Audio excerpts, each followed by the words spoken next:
আসসালামু আলাইকুম।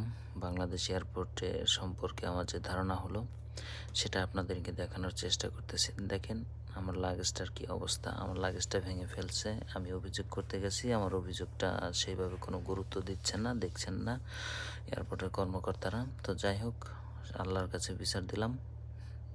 সবাই দেখুক বাংলাদেশ এয়ারপোর্টের লোকজনের কি ব্যবহার। আর যাই হোক, শুধু আমার না, আরও অনেকেরই হয়েছে।